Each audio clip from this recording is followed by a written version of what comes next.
Hey there, McAllister with Toasty DIY, and today I'd like to do a video over what might be a series of creating a D&D world or just creating a fantasy world. For the first time in a long time, I've started reading, and not just a D&D guidebook, which I read a lot of those, but reading a actual book series, this one by Brandon Sanderson, The Way of Kings, and I love the world he's created. I think it's very cool, very interesting, and it makes me want to almost stop what I'm playing in D&D and just run that world. I'm fascinated by some of the concepts of that world, and I just think the magic system is very fun. It's very cool, and I'm enjoying reading and learning more.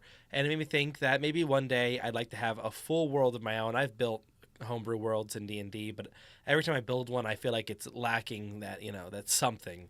And I feel like I just develop the parts that make me excited and then kind of stop. Well, I've got a world that I'm excited about and I'm still enjoying a lot right now. It'll probably take me 2 or 3 years to finish this campaign set in this world. And in the meantime, I figured I could work on another world in the background. And maybe if there's any really good ideas, I'll just steal them and run them now. But this exercise itself may help. So what you see here is a picture of this gentleman sitting here reading. But this is a magical world builder written by Stephanie Cottrell Bryant. I've read through most of this, so I'm going to skip over. But this is free online. If you just Google like magical world builder and type in her name, you'll find this like PDF guide. I found it for free. And I read through this earlier, but I've not read up to what the challenges are, so the day by day. So I just wanted to go through this and maybe do. She recommends 15 minutes per exercise, and that at the end of the month, you theoretically have a magical world. My idea would be for every Monday, to try to do 2 of these, so it'll take me longer than a month to get them done. But maybe if I have fun, I'll just record extra ones when I have free time. So let's go ahead and get started and look at the first day. So this is them describing like the difference between a low magic world, a high magic world, stereotype creatures that might be in their worlds, different settings, magic systems. And so we're gonna start on day 1, climate and variety. So I'm gonna read over this here. This is day 1. This is climate and variety, and then I'll synopsize what's written here and what the exercise will be. The goal here is gonna be to look at some maps and get some ideas of different places and write down their names, and then I will at the last 5 minutes of it go through and talk about maybe the evocative feelings you get from looking at those things. So let's bring up some maps. They said recommended National Geographic maps, and let's just do images and see. This is just maps. You know what I'm gonna do? I'm just gonna do Google World, and I'm gonna just play around with looking through places. All right, this is areas that I wonder about up in Canada. I've been through areas up here near Quetico is what it's called. It was kind of cool, pretty awesome. But do people live out this way? Oh wow, crazy. Almost immediately. That's a giant quarry. That makes sense. Can I go to? Is there nothing street view around here? I really love that sheerness of mountains. We don't get over where I live. We get a lot of smoke. We have the Smoky Mountains, which are very passive, but the Rockies and whatnot. Oh, Matt's been here to Banff. He said it was very pretty. So a world of stark mountainous regions would be kind of interesting. So let's just write this one down. Let's write down. Let's call this just my notebook, and let's just write down Banff. Death. What's it called? Death Valley. Whoa, Death Valley. Very cool looking. Where do Inuits live? Where are they currently? The Greenlandic Inuits. Okay, so let's look at Greenland. I wonder why they pick such colorful homes. I guess it's so you can find your way back. It's very obvious where your house is. And I guess you don't have much color other places. Let's say Greenland. But speaking of snowy areas, this to me is super cool. I'm just going to say, I'm just going to write down snowy onsen. Because that would be the general idea. Is I love the hot springs and the snow. I think that's super cool. Let's look at the Sahara. Just see that desert. Oh my gosh, that's desert, no life desert. Death Valley's kind of interesting, but the Sahara is a different kind of vibe. Great Barrier Reef. Wow, that's interesting looking.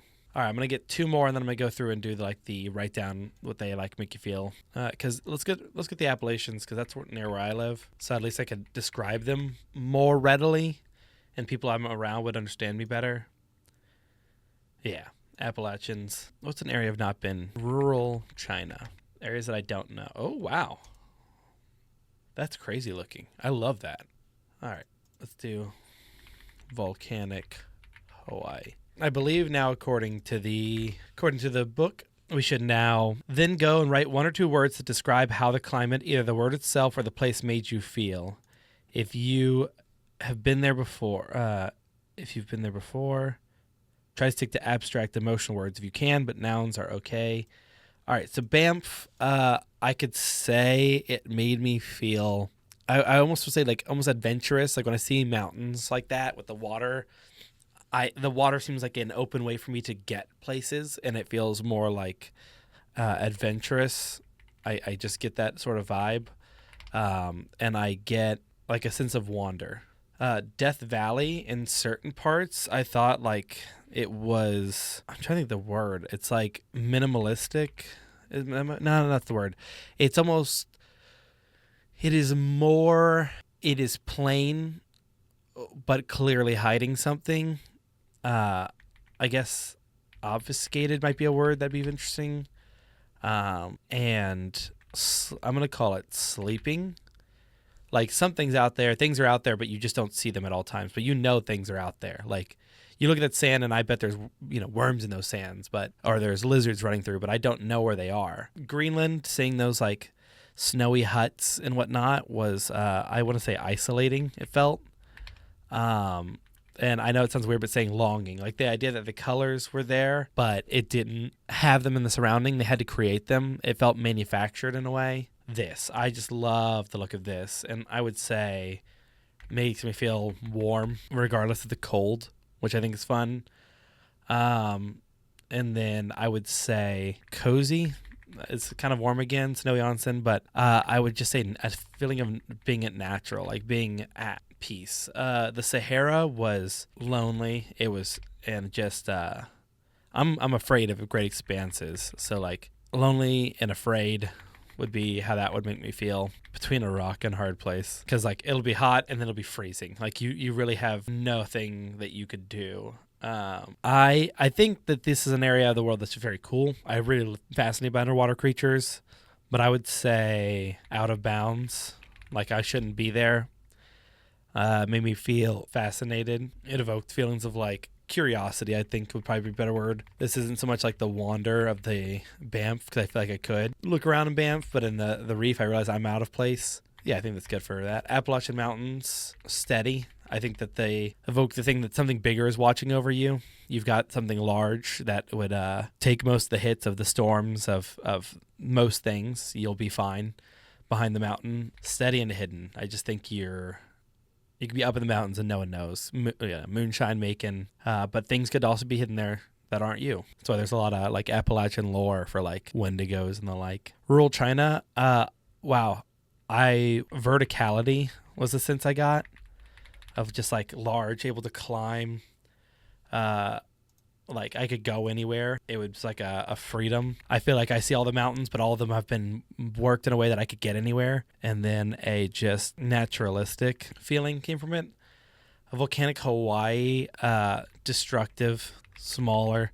You're lying in the forces around. Like the force of nature will destroy you if it wants to. So it's destructive, smaller, and I just think like almost a thing of reverence of like that volcano is the leader. It made this island, and you chose to be here. I think all those are that. So this would be day 1. All right. Well, next time that we get back, I think I'll do the other one. I will go on to try the next one, which seems to be the physical planet. So we'll just look at that and figure out the vibe, maybe what we want to do. All right, we'll see when we get to that next. But thank you all for watching. If you have any questions, leave in the comments below. I think currently I'm calling this world, the placeholder name, I'm just going to write down placeholder, is Calterclism. Mostly because it was funny. I tried to see if I couldn't turn my name into like a fantasy world. Just that way, if it ever, does something cool, then I'll have a feeling of still being around. So if you have any questions, like I said, leave them below. But I appreciate y'all taking the time to hopefully look at building a world with me. If any of you are also interested in this, I'd love to know if you've done it or tried this or done something like it before. Thank you for watching. Peace.